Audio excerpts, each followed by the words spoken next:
lifestyle behavior. And one of those things that we try to figure out, can we gamble with it? And because of marketing and because of the fast pace and the technology driven processes that our society relies on, youth tend to be exposed to these things pretty easily, pretty quickly, and without much effort from the gambling industry, the gaming industry, and the industries that create our technology that's ever expanding on a daily basis. So that's what I'm planning to talk with everyone about today. So before I get into the content, I just want to give a brief overview about who I am and how I came about presenting to all of you today. First off, again, I'm so excited to be doing this webinar. I was the clinical director of the Florida Council on Compulsive Gambling for 2 different periods of time in my life. The first was during almost the entirety of my doctorate program at Barry University, up until I got to the part where I had to do research and write my dissertation. And so after trying to do both of those roles at the same time for a few months, I did step down. I took about 18 months to do my dissertation, which was on a type of computer-based video game, well, often computer-based video game called a massively multiplayer online role-playing game. That's what the MMORPG that Kristen read on my bio stands for. And those are games like World of Warcraft, or the game I researched was Star Wars: The Old Republic. And some of the newer ones are things like Destiny has a lot of components of this online world that people inhabit for hours and hours of their week. So I did research on personality theory for those video games. Because that's an area that the World Health Organization has recently endorsed as possibly being another type of process addiction that they're willing to let us diagnose and eventually bill for. So that's another trend in our field. That's something I'm very involved in. And of course, I still operate my private practice. I talk to primarily gambling clients or their family members on a 3 to 4 day per week basis on top of the teaching and the research writing that I do. And that's something that I really do enjoy. I am very interested in this topic, and I try to split myself as many ways as possible, both to provide information that other counselors can use to psychoeducate their clients, but also to deliver some of that knowledge to clients directly. So I want to just give everyone an overview of the objectives. You all signed up for this webinar, and so I know that you all have had the opportunity to read this, but by the end of the presentation today, I will have talked about a lot of different kinds of gambling and how they connect with youth culture and young adult culture. I will have zeroed in on specifically how random number generation is a pretty present force in the technology we use on a daily basis, and how people can get a gambling fix from even things that they would never have labeled as gambling. This is not something that people go to casinos or go up to the counter and deliberately buy scratch-off tickets or lottery tickets and say, I just gambled. This is something where in the course of the regular flow of daily life, they'll do 6 or 7 things across every day that have an RNG component to it, and are programming their brain to really appreciate the factor of chance and the factor of unexpected reward in their life. So it is conditioning them to have a higher likelihood of coming back to those activities. So like Kristen said at the beginning, I have prepared possibly too much information for a 1-hour webinar. So I'm going to keep everything moving as quickly as I can. If you have questions, please, by all means, include them in the chat. I have the chat up on one of my monitors. I'll see it. If I can answer it in the flow of what I'm doing, I of course will, and I do want to answer a few questions at the end. So I would like to interact with as many of you as I possibly can. So the first thing, in order to accomplish our objectives today, is to define what gambling is. And gambling can be a lot of things, and if I were to poll 100 of my clients and ask what is gambling, I might get 30 different answers across those 100 people, and all of them would be right, because gambling is something that can fit on a personalized basis into a person's life. So basically, any activity where a person risks something of value. So I'm getting involved in this event. I'm risking this thing. If I come out on top, I'll get more of the thing you have. If I lose, you can have the thing I have. That is a gamble. And the difference between gambling and some other kinds of things where we can win a reward is that the determination is not really based on skill or preparation. It's based on chance. So I ask my classrooms all the time, if I have a final exam and I have a study guide that tells me 100 questions that are likely to be on this exam, and I know 50 of them will actually be on the exam, and I study it and I study it, and I find supporting resources that verify my answers, and I stay up really late the 2 nights leading up to that exam. Am I gambling if I say that I will give you this thing that I own if I do not get an A on this exam? And so the question becomes, is there a component of chance involved in that final exam? Because I am prepared, I know the knowledge, I've made it as close to a 99.9% chance that I will get an A as much as I possibly can. So the answer is yes, of course, there is some component of chance there, but I've minimized the variables. Whereas in a gambling activity, the person does not have the power to minimize the impact of that chance and those other random variables. The house does, possibly, but that's a little bit on the side of conspiracy theory. But usually the odds favor the house. The chance that you will come out on top is so much smaller than the chance that you will come out losing some of what you came into that establishment with or into that activity with.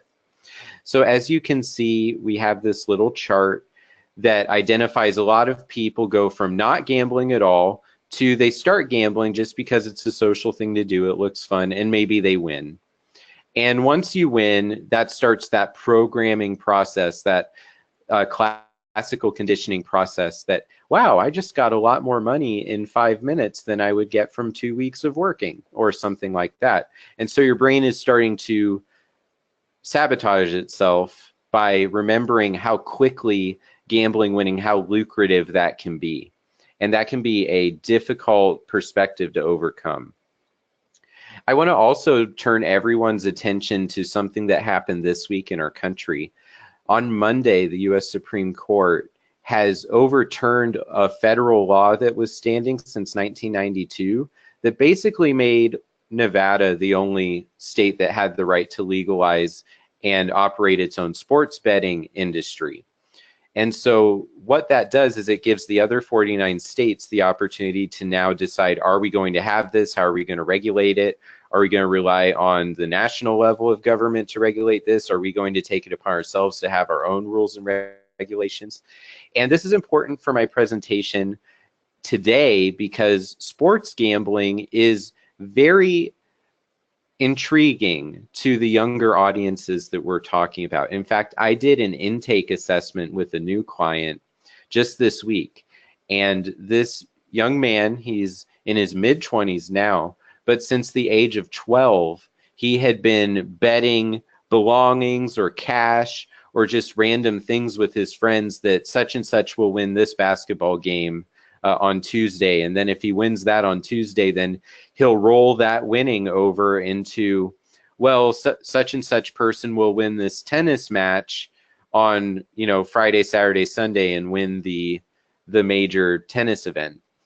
And I just was thinking as I was preparing these slides, wow, so now there's going to be laws that make it so things like that are that it's like a rite of passage. You become 18 or 21 and now you can place our officials regulating this had this that made it shady, that may not even pay you if you win. And hopefully I can circle back to a story about that. But those are places where the sports betting would happen. And now it's going to be completely open for states to decide. And in just a few years, I would assume that we're going to have 15 plus states that have jumped into this industry as an additional revenue stream for other interests. So back to our topic for today.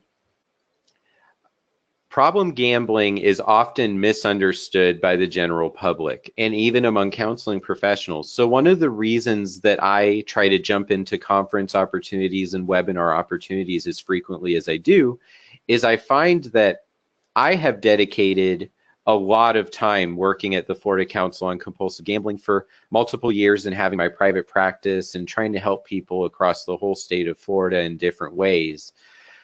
So problem gambling, when I wake up in the morning, it is very close to the exact same thing as what I think, counseling for problem gambling and what counseling is, for me, seem very similar to the same thing.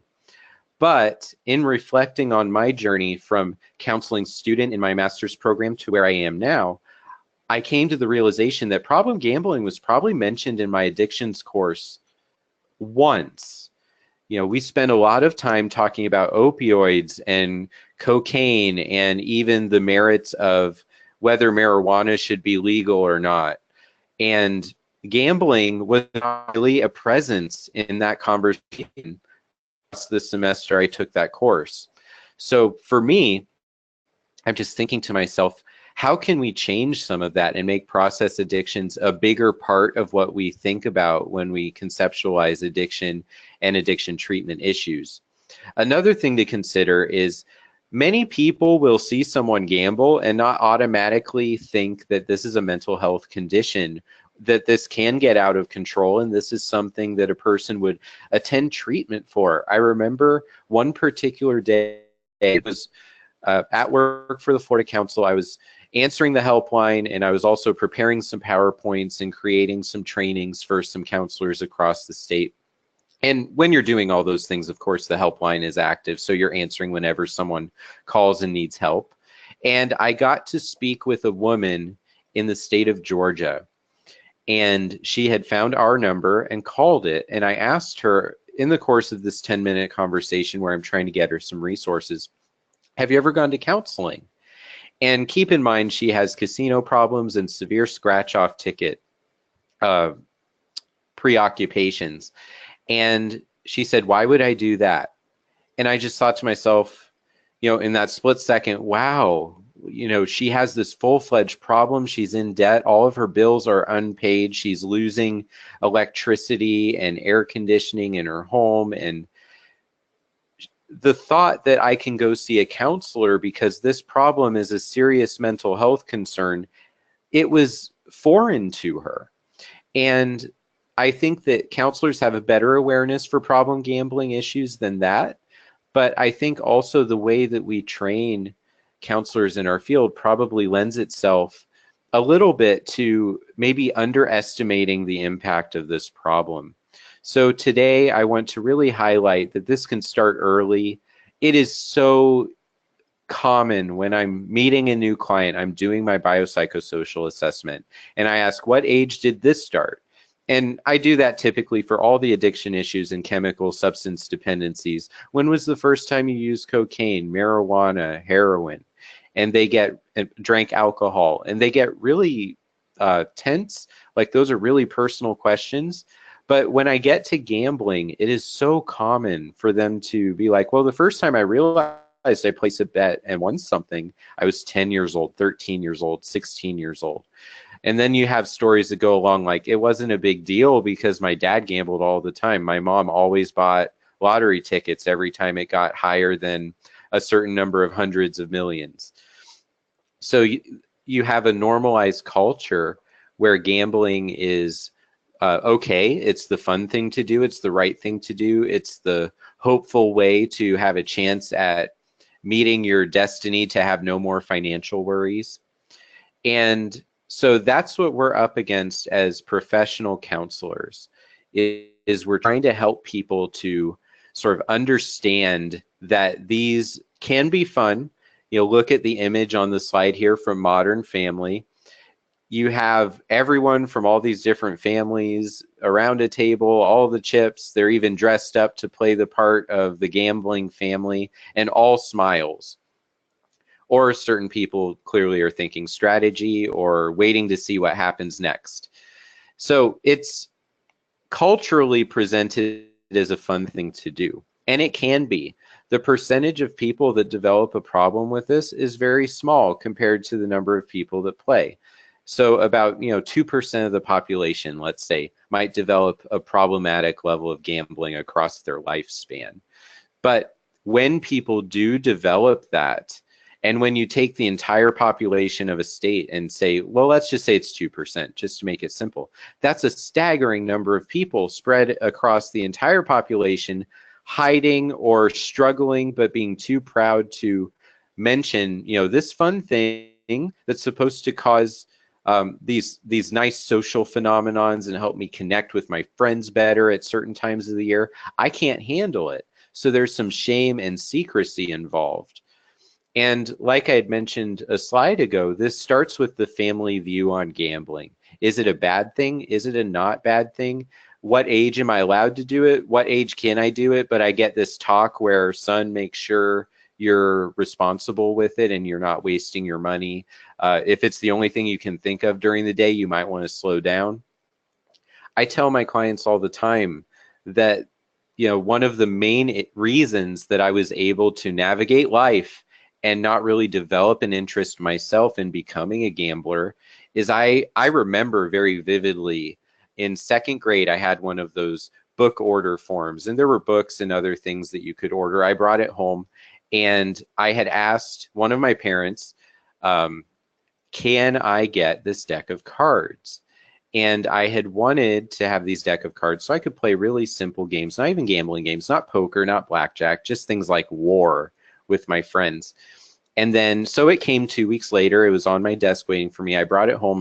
My dad saw me playing with them, and he's a pastor, very conservative, very moralistic, and he made me give them back and donate them to the principal so that they could give it to a classroom. He just did not want them in the house.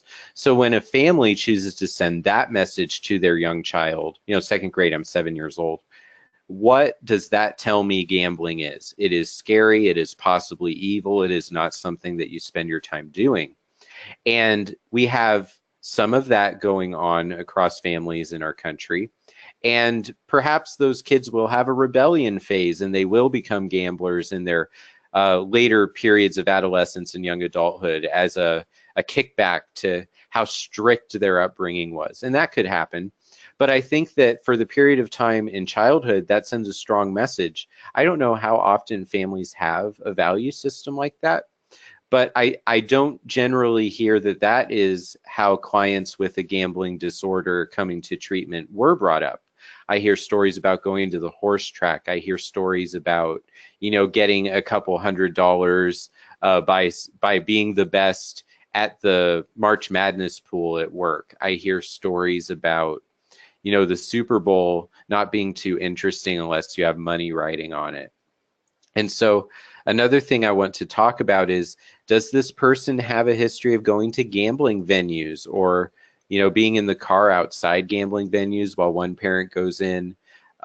What is their relationship to the major sporting events? We just had the Kentucky Derby a couple weeks ago, and my whole group therapy I did on that Saturday morning with my group clients was preparing people to either ignore that event or watch it because it seems like a family obligation, but watch it without any semblance of gambling, which I would tend to err on the side of let's not watch it. But for some people, that's not something that they're going to meet me with halfway, unfortunately. So, these things are still happening in our society, and they're cyclical. They're at the same part of the calendar every year.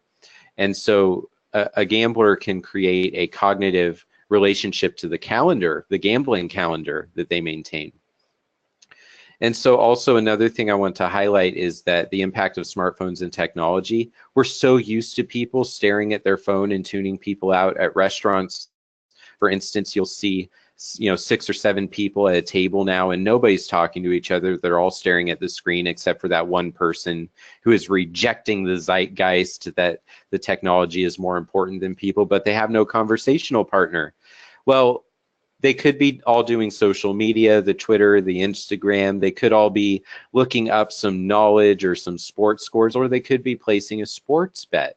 And a lot of my clients have shared with me that they would take advantage of that phone being the thing people see him doing or her, and not, like, no one digs deeper to really understand what are you doing on the phone. And if they do ask, you can very easily come up with a plausible answer and move on to the next thing. And you just placed a sports bet sitting in the middle of your family, all of whom do not approve of how much money you just placed on that basketball game, that football game, that golf, that final day of golf for the major tournament.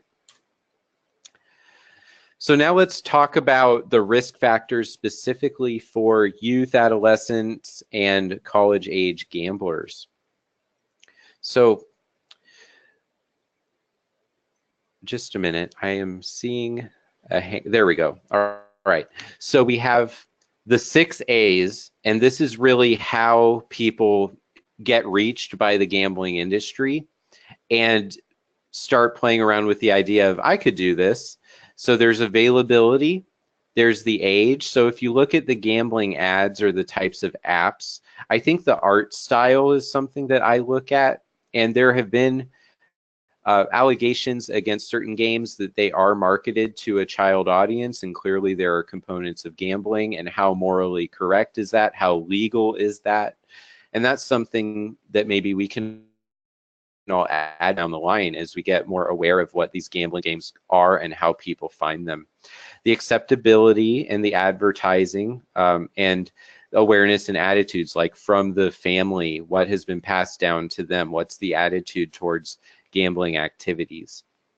And another thing that we can coach people up, if we're starting to notice some of these A's are present in a young person's life, we can talk with the parents about, what's your involvement in what your kid is doing. For example, a lot of gambling games can be played on smartphones, and a lot of kids that are far younger than I was when I got my first cell phone, which certainly was not a smart one, they have their iPhone 8s and their iPhone X's and their Samsungs, whatever number those are up to. And their parent has allowed them to link a credit card or a debit card to the Play Store or the App Store on that device, because more often than not, they can say, hey, can I get this game? The parent will say, yeah, go ahead. And then, somehow this child has the parent's password. And I'm just thinking to myself, as a type A person, are you kidding me? I can't imagine having the financial situation or also the laissez-faire attitude towards finances and also the use of technology for me to allow that to happen. But it happens all the time. And so the kid has, a system in place where they ask the parent. Eventually that might eradicate, and the child realize, I don't really have to ask. As long as I spend $4 here, $8 there, and it doesn't become crazy, my parent may not even notice that the money is being debited from their account. And so kids also, if they're in the, age 10 to 14 or even higher than that, they tend to have a very poor understanding about how finances actually work. And so they'll think, I can buy this extra set of energy so I can keep playing this game instead of waiting the 4-hour timer to go out so that I can play again. It's only $49.99. My mom's rich. She has a nice job. And so then that's usually when everything hits the fan and we have a serious counseling session where the parent for the first time is talking with their child and the counselor about something that actually is gambling, because a lot of times those transactions are not for something that they get to keep in the game. It's for the ability to have the chance to keep playing, to have the chance to have the thing in the game that arguably is worth $10, certainly not $50. It's so then we get into the microtransaction system of video games, which hopefully I'll be talking about in a few minutes. All right, so it goes to say that if your kid kids are gambling, it's probably not legal. So they're also learning how to do things that are illegal so they can have fun. So they're learning a new way to have fun as well. So on the screen here, here's some stats that I found from this nice graphic online. And I think it's just important to think about how are these things sort of tethered to the experience of gambling? You know, how do you go from gambling, placing money, maybe taking out a loan from someone so you can keep playing, and now you owe someone money, and that person just happens to be violent and has connections to a gang or a bookie, and a bookie that has an enforcer. And so now you're in this situation where it's much more likely the child has had their first drink and they're maybe 12 years old. It's much more likely that they're, you know, getting beat up or getting money stolen out of their pocket or their backpack before or after school because they owe somebody something, because everyone knows who won that game last night and you said the other team was going to, and now your stuff is mine. And so it sounds pretty severe to put a graphic like this on the slide, but at the same time, it can easily be true.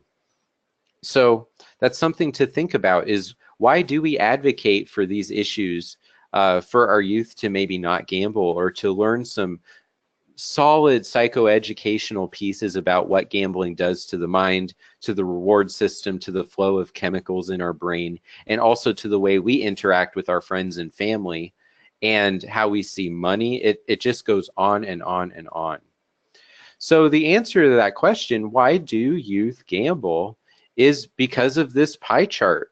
And this is something that, you know, across the articles that I used to prepare for this, I would have different articles that focus on different elements of the rush and the thrill, the positive reward that the client, the youth client, the young adult client perceives they're getting out of the process of placing that bet. So of course, as counselors, we see the reward of an addiction that the client takes to us, that it's part of the process. They're not going to continue doing this thing that's destructive for them if they're not perceiving a reward. But often that reward is the product of some kind of cognitive distortion or some hyper focusing on an element of the situation without looking at the full situation.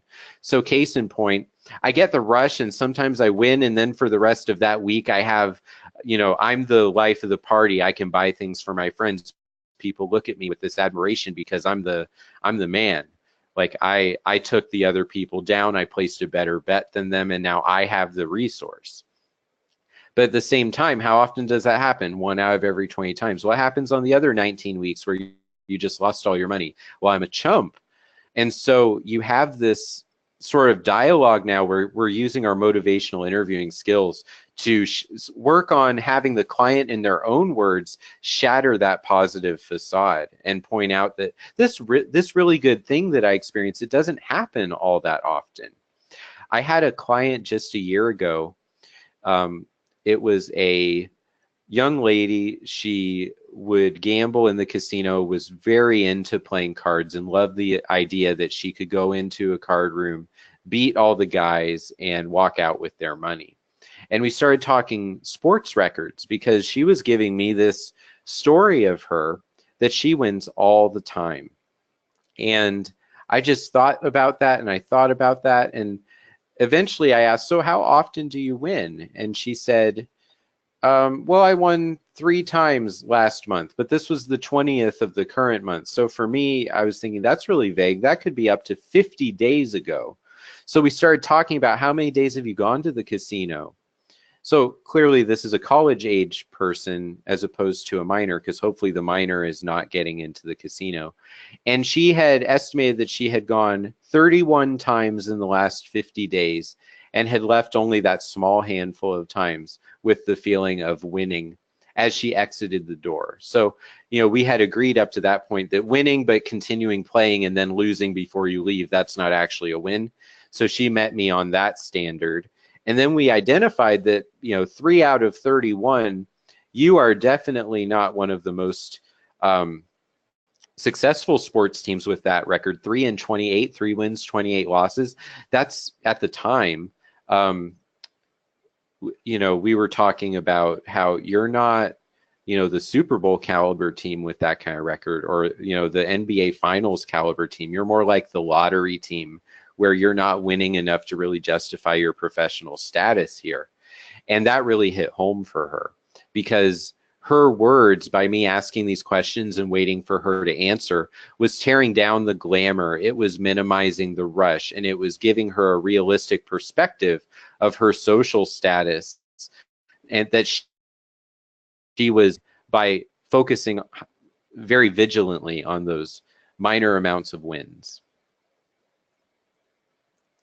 So let's talk about youth and brain development for a second. So there's 3 areas I want to focus in on. And just keep in mind that the brain continues to develop up until the mid to late 20s, we're understanding now. So 25, 26, maybe 27. And so these areas are going to function differently before they cross that line than they will after. So I want to just focus what the nucleus accumbens, the amygdala, and the prefrontal cortex are doing for our youth-related gamblers. So for the nucleus accumbens, this is sort of our work ethic, our drive to stick with an activity and put in the effort to receive a reward. That's not really what gambling is all about. Gambling is about shortcuts. It's about getting more money in a shorter amount of time than would be humanly possible with a longer amount of time and very diligent work. But before the nucleus accumbens is really able to step in and create a cost-benefit analysis for your time, where you can work hard and save this amount of money for every pay period for 6 months and suddenly have this number of thousands of dollars saved up and buy that thing. The nucleus accumbens is more like, oh, that's too much work. How do we get some money quick and buy that thing by the end of the month? The amygdala is the one that helps us to make our answers and our responses with a logical bent. So before the amygdala is where it needs to be for us to make those logical responses, it's saying, man, I can't pay my light bill. I can't pay my phone bill. My electricity is going to be turned off. Where do I get $400 fast? Casino. It's reactive instead of saying, wait, I've gone to every shift I was assigned at work the last 11 days. My next payday is in 3 days. I can call the utilities that I haven't paid. I can make a payment arrangement for that Friday. The money will automatically go out as it comes in, and my utilities will stay active. Now, that's a young adult thing to worry about. Typically, children are going to rely on their parents for those kinds of needs. But for the child who's gambling on a smartphone game, I can play this game for 6 more hours to have a chance at earning this really shiny sword for my character's inventory, or I can just put my thumbprint on the phone because my parent has allowed me to put my thumbprint on the phone tied to her credit card or his credit card, and I can get that sword for $19.99 right now without the 6 hours of hard work.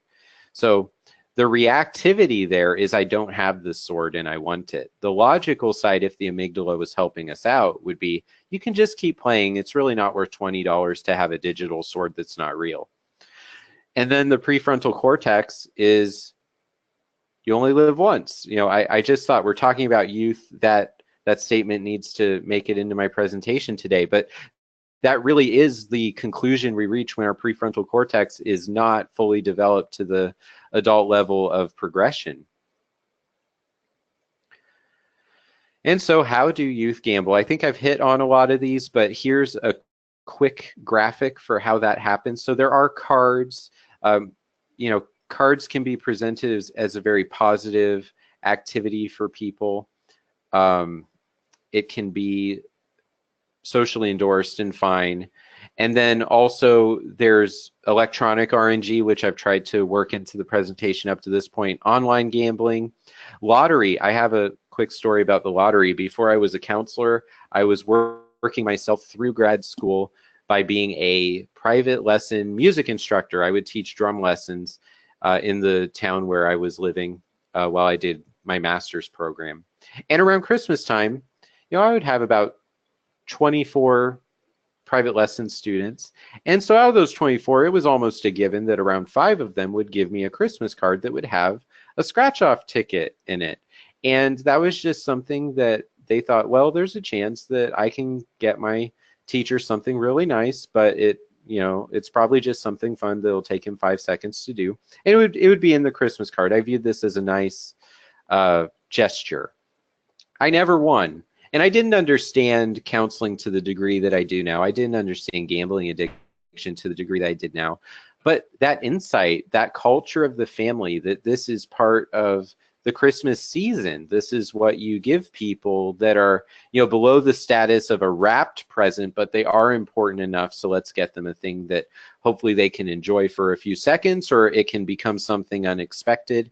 And so, is that an evil thing to do? Give your teacher or someone else important to you a scratch-off ticket for Christmas? Probably not. And I wouldn't say that, I can jump to that conclusion that this family has someone in there that has a gambling issue. But it's something to think about. Is we know that the perspective of what is gambling to the family is important to consider when we're talking about youth gambling. And so it's endorsed, it's supported in situations like that.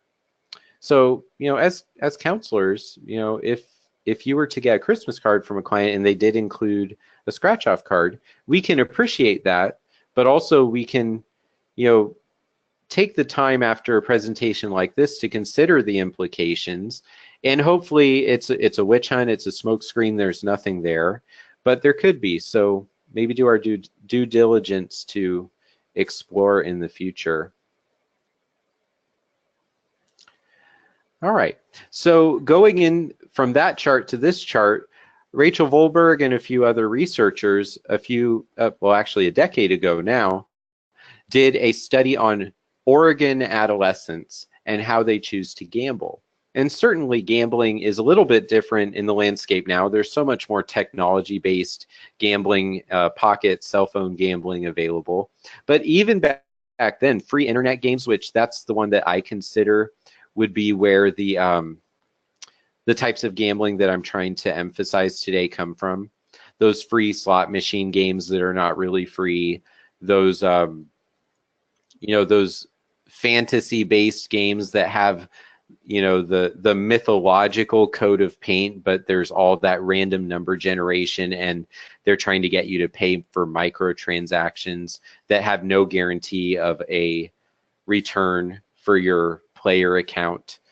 Those kinds of gambling are certainly something to pay attention to when it comes to youth, because they can do it and it'll look like they're just playing a video game. And all the while they're getting this conditioning in their mind that this is the kind of decision making you engage in, and this is the kind of thing that makes a video game fun.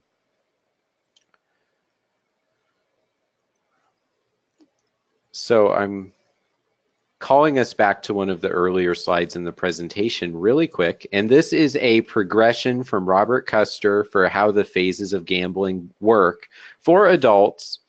And I just want to talk about this very briefly in terms of youth gambling.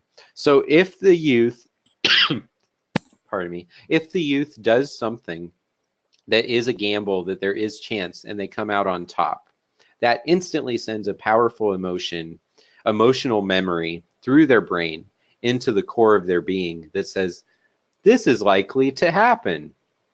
So if something that has a 1 in 100 chance of happening, which is very good odds compared to the games I'm talking about, and they get that one, and it's on their first try or their third try, before they were ready to give up and say, this is stupid, it doesn't feel good to lose, I didn't get anything out of it.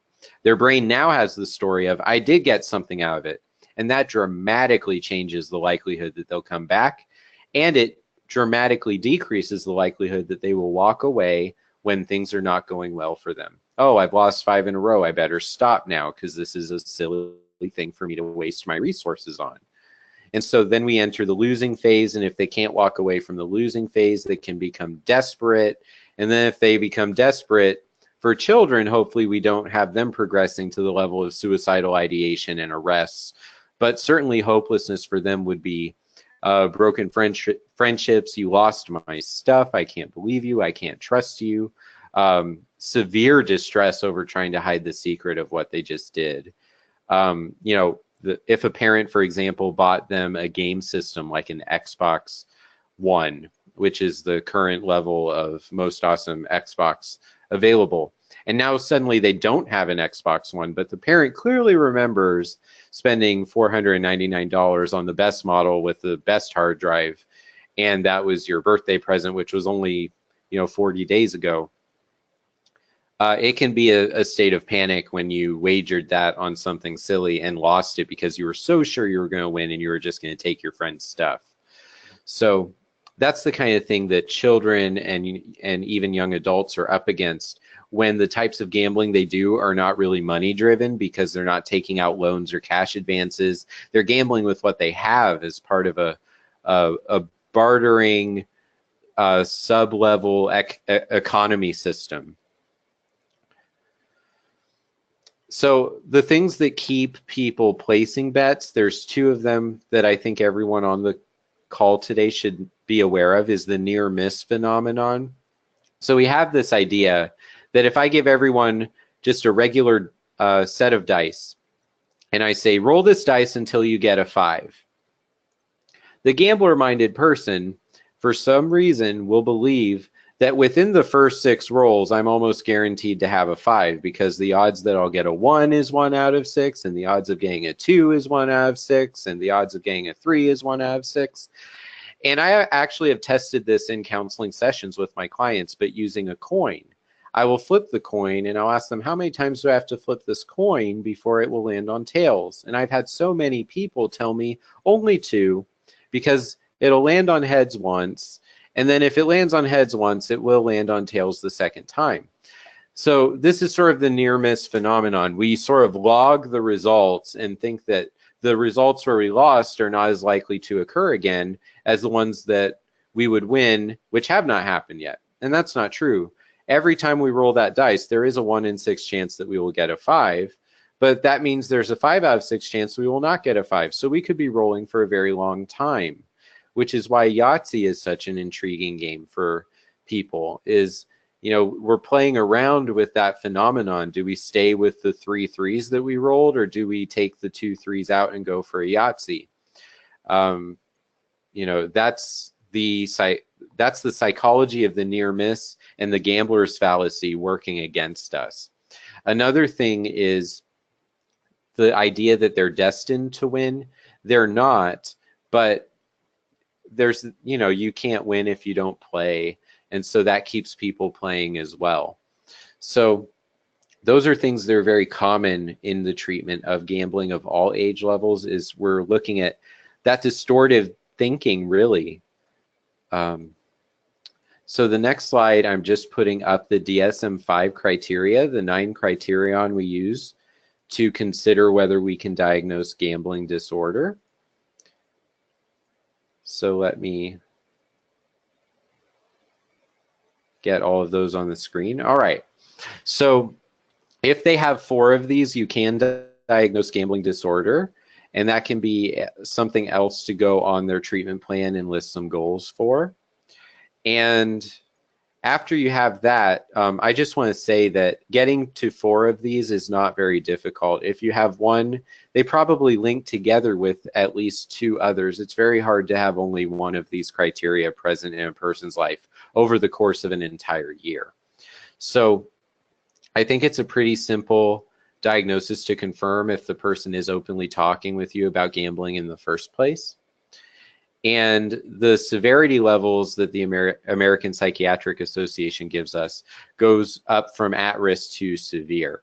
So if they have 8 or 9 criterion, which again is not very difficult based on what those criterion levels are, then you would consider that a severe gambling disorder. So this chart here talks about the 3 different ways that people end up gambling. So one is they've never gambled before, and then they start. So that's pathway 1, ecological factors going into conditioning. And I've highlighted that a few times in this talk today. And then there's pathway 2, which is they have an emotional vulnerability, and gambling makes that more calm and go away. They don't feel as distressed when they gamble. And then the third pathway is they have a biological vulnerability. Like, let's take, for example, attention deficit hyperactivity disorder. So they've been told they cannot focus for hours at a time on anything for most of their formation in life up to this point. And then the gambling activity becomes a very simple fixation point. So that is the counter argument. You say I can't focus, but I can focus. You just have to give me something that's fun so that I'm not bored. And so that's the biologically vulnerable gambler. All three of those are problematic levels of gambling. But for teenagers, it can be a way, all three of those paths lead to learning that gambling can be fun. So they do this as a way to make money or to rebel against a rule or to be respected in the crowd. If you're taking people's money all the time, that seems to us a bit antisocial. But for certain mindsets of youth, that can be a real sense of bravado building.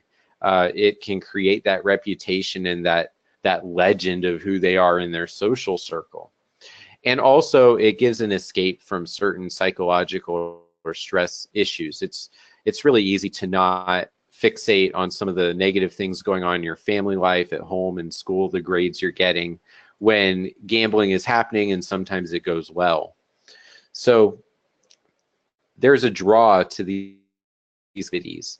So especially in college, you end up seeing a lot of people where gambling becomes part of the dorm room environment. I remember seeing lots of just frequent and casual gambling when I was in undergrad, and it would just be happening. And luckily for me, I was involved in the psychology department a lot, and I was doing lots of actual academic things, so I never got involved in that.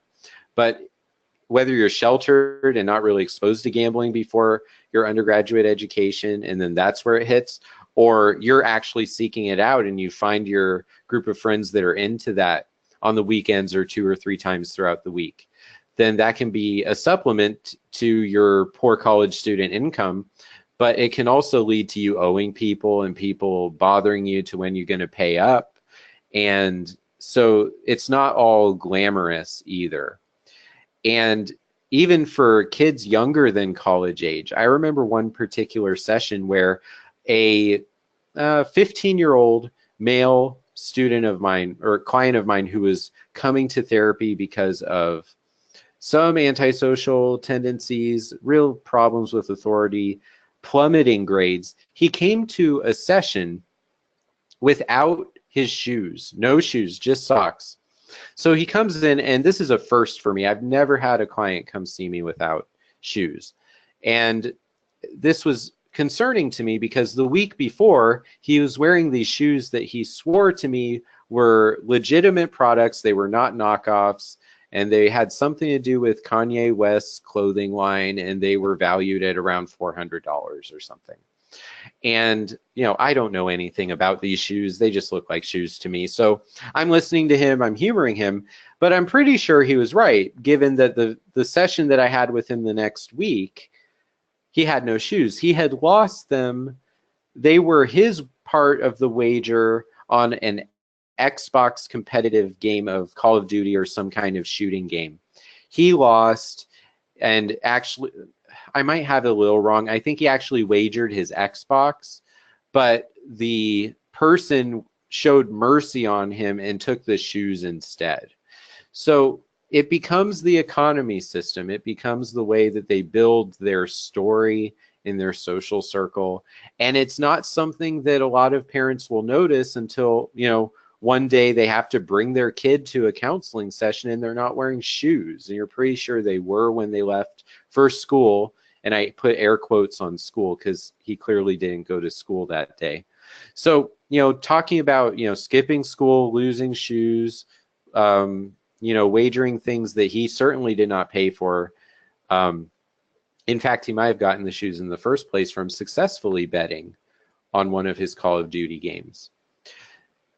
And for the sake of time, I believe I have covered the idea of how youth become affectionate towards the lottery and scratch-off cards. So I'm going to simulate some of these slides so that we can get towards some of the other content prepared. But consider also the, you know, with sports betting being what it is, I don't know if any of you have a March Madness pool at your place of work, you know, sometimes we might think, oh, counselors are least likely to do a gambling thing as fun, but I have not actually found that to be true. A lot of counseling places either had a app that we would all use, like everyone decided to use the ESPN app and we would form our own competitive league for the March Madness event, or we just do the paper brackets. So it's not necessarily something that we're above and that we're not going to participate in.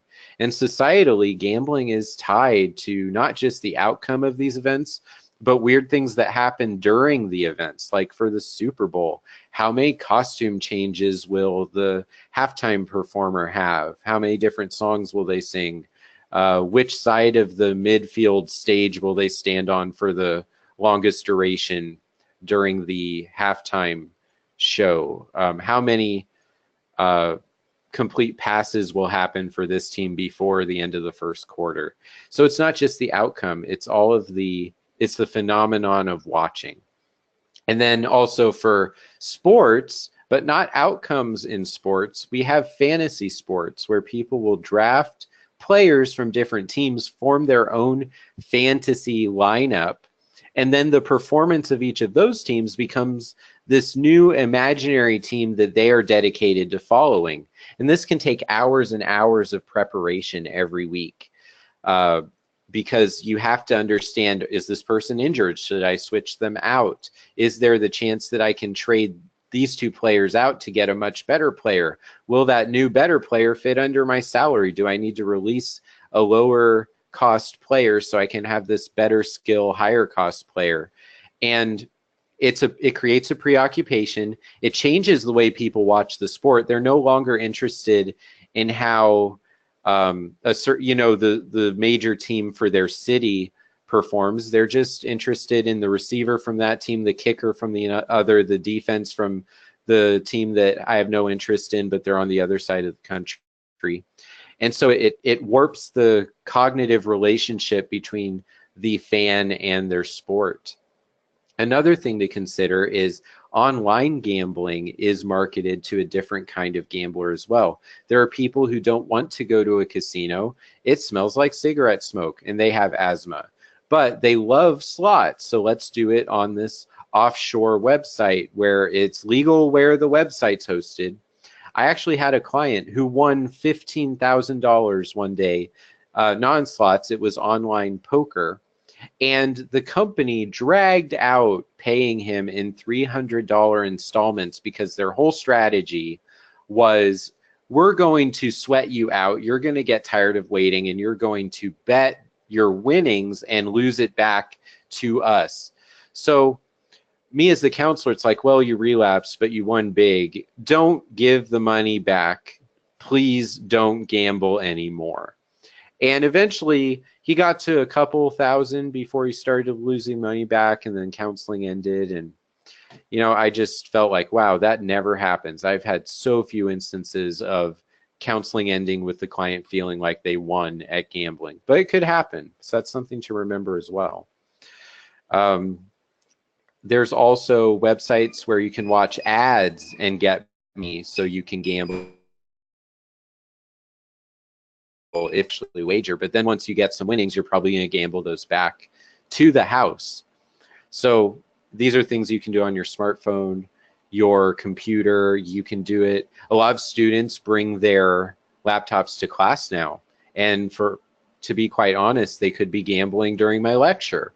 So it's something where you can look like you're doing what you're supposed to be doing and be doing something that you very much are not supposed to be doing.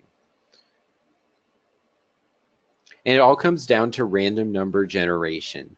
So let's think about a slot reel that has three images on it. So left column, middle column, right column. And you can see a bit of a slot machine image behind this text box. If there's 12 symbols in that reel, the RNG is going to be cycling very quickly, faster than the eye can see, between 1 through 12. And then it's going to rest on three numbers. So it could be 367, it could be 392, it could be 441. So let's say that the victory is you have 3 of a certain different picture or 3 of the same picture. So out of all the different combinations of those 12 images in those 3 columns, the random number generator is quickly, faster than the eye can see, picking what ends up being on the screen when the spin is done happening. Nothing is spinning. It's not a real anymore. It is a calculator cycling through 3 sets of numbers and deciding you win and you lose. So we are trusting that the technology actually has the win programmed into it, and it quite frankly could not.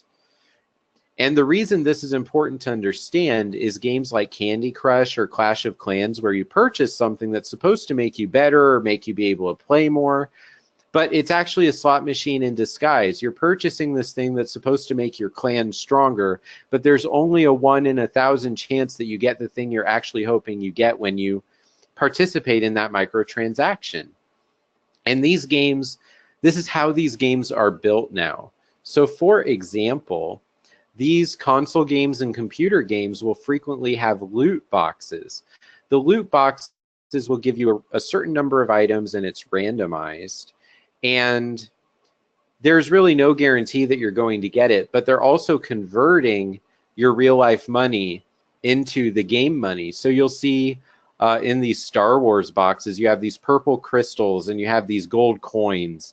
And in the bottom left, you have these chests and these keys and these heart currencies. Well, the heart currencies and the gold coins and the purple crystals are all actually money. But when you're in the shop to spend them, they don't want you to see how much you're actually spending. So the purple crystals, 15,710 of them, cost you $100. You put your thumb down on your phone and boom, you just spent $100. But it feels the same as if you bought 1,340, which is $9.99's worth of purple crystals. So that's how microtransactions work. This is a type of payment system that youth gamblers, they can purchase these crystals, which means nothing, but you spend those crystals elsewhere in the store to have a chance at getting something. You don't get that thing and you go back and now suddenly, I'm going to skip this slide so I can get to a very specific slide here. Suddenly you have spent, 1,000 crystals for a chance at an upgrade, but this is something you would have had to do for hours and hours and hours for a chance to get something that is not even as good. So for example, there's a Final Fantasy phone game where someone on Reddit has shared their entire story about how they lost $16,000 in 2017 trying to buy these crystals to get these packs, to get these certain characters for their fantasy fighting team. And because they would buy these crystals and not get this random pack to go the way they want, they'd spend another 100 and another 100 and another 100. This game in particular had, I think, $299.99 as one of the options. So 300 here, 300 here. And before you know it, you calculate it. Wow, I just spent $16,000 this year. So this game now, when you go into it, there's this nice little image that I've included on the slide. It says, please kindly note this game is free, but certain items are not. We ask that minors receive permission from their parent or guardian before making any purchases. So how many hundreds of thousands of dollars did the game company earn from children spending their parents' money and being threatened with lawsuits before an image like that has to pop up when you first start the game? So I think that I've shared quite a bit about how these games work. I didn't get through everything I wanted because these games, like I said, it's one of my research interests, so I could talk about this all day, quite frankly.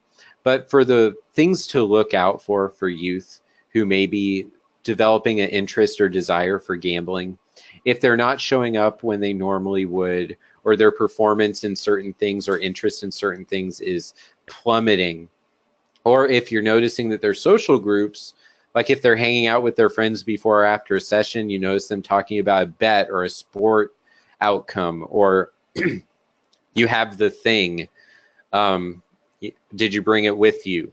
That kind of activity can lead to some suspicion, and then we can do our due diligence to talk with the youth, talk with the parent, find out if this is something that should be explored in a therapy session. So please remember that gambling appeals to youth for a variety of reasons, that gambling appeals to different demographic groups based on how they're marketed, advertised, how you find them, what the path is there, the family perspective on what gambling is, and that the brain is wired to enjoy winning, even if the winning is by chance and has nothing to do with us. So for us, how are our clients getting that experience of victory? And certainly if they're going to casinos or buying lottery tickets or in possession of them, then that is gambling.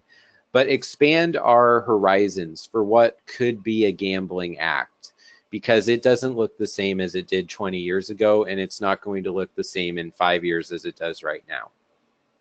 So I want to open it up. I have not seen anything in the chat. I did just sort of go through the presentation, but if we have any questions, I'd love to see those. I don't know, Kristen, do you see any questions on your chat screen? No, I have not seen any come through. Okay. So I can hang around and see if someone would like to type something that they're curious about.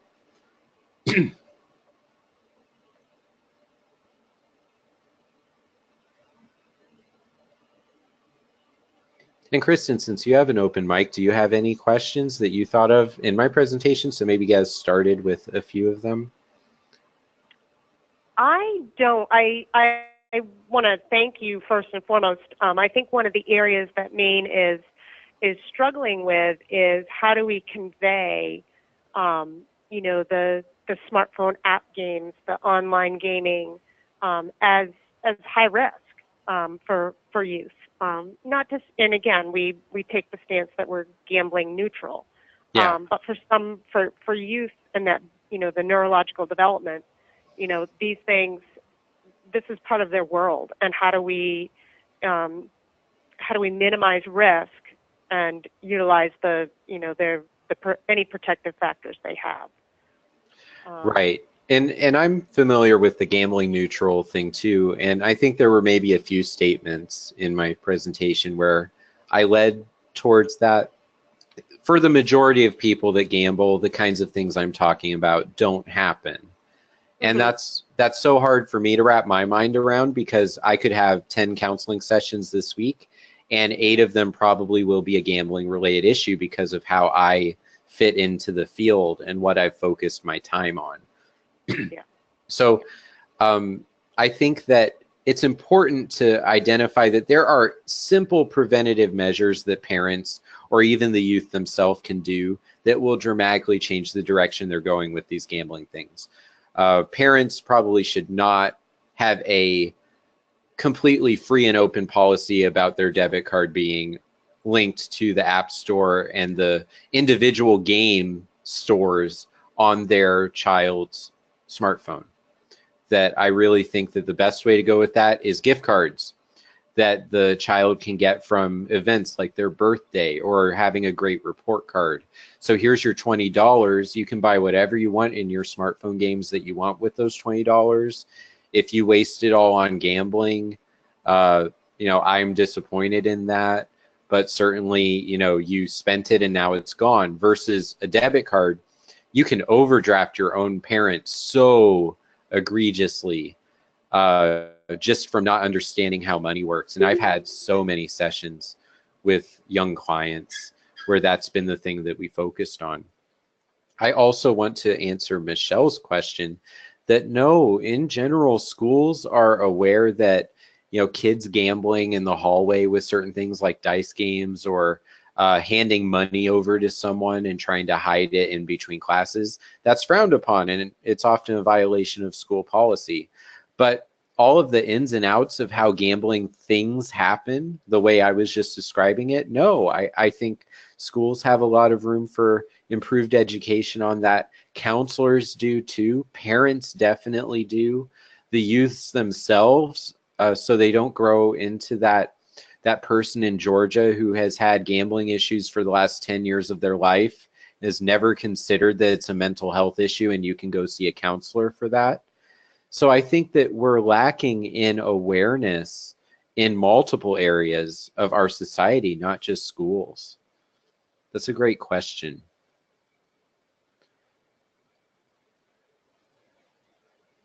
And you're welcome.